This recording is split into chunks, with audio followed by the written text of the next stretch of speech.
થતી હતી ભાઈ, એ લોકો મારતા હતા, એમની પાસે મોટા મોટા પેલું હતું, શું કહેવાય, લાકડા સળિયા, જે પેલું હોર્ડિંગ હોય ને એ બધું કાઢી નોર્મલ લોકોને મારવા માંડ્યા, બૂમા બૂમ કરવા, ગાળો બોલવા માંડ્યા.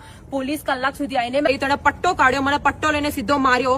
આ જોઈને મેં બૂમો પાડી, એટલે મારો ભાઈ અને મારા પપ્પા આયા તો એને મોટો ત્યાંથી પેવર લીધો, મારા ભાઈના માથે માર્યો, એને લોહી લુવાણ કરી દીધો. પછી મારા પપ્પા આયા, એને અહીંયા બધે નખોરિયા ભર્યા. પછી મેં એલિસ બ્રિજ પોલીસ સ્ટેશન ને ફોન કર્યો તો એલિસ બ્રિજ પોલીસ વાળા આયા. 2 કલાક સુધી તો પહેલા એ લોકો આયા નહીં, પછી આયા એટલે એ લોકો પોલીસ ના દેખતા મારામારી ચાલુ કરી. ખુલ્લા છરા લઈને દોડ્યા, ખુલ્લા છરા. અમદાવાદમાં, ઉત્તર પ્રદેશની વાત નથી થઈ રહી. હું આ બધા જોડે દોડી, એમાંથી 2-3 ભાઈઓએ મારી મદદ કરીને મને રેલવે સ્ટેશનની પાછળ સંતાડી દીધી કે બેન તમે અહીંયા રહી જાઓ, તમે અત્યારે સેફ નથી. પછી મેં મારા પપ્પાને ફોન કર્યો, આ લોકોની 10 જણની પ્રોટેક્શનમાં છાના મના ફોર્ચ્યુન હોટલ પાસે પહોંચી.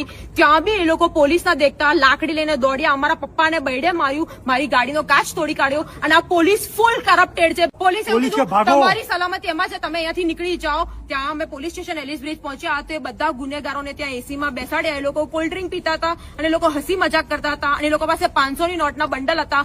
આખું Ellis Bridge police station corrupted છે.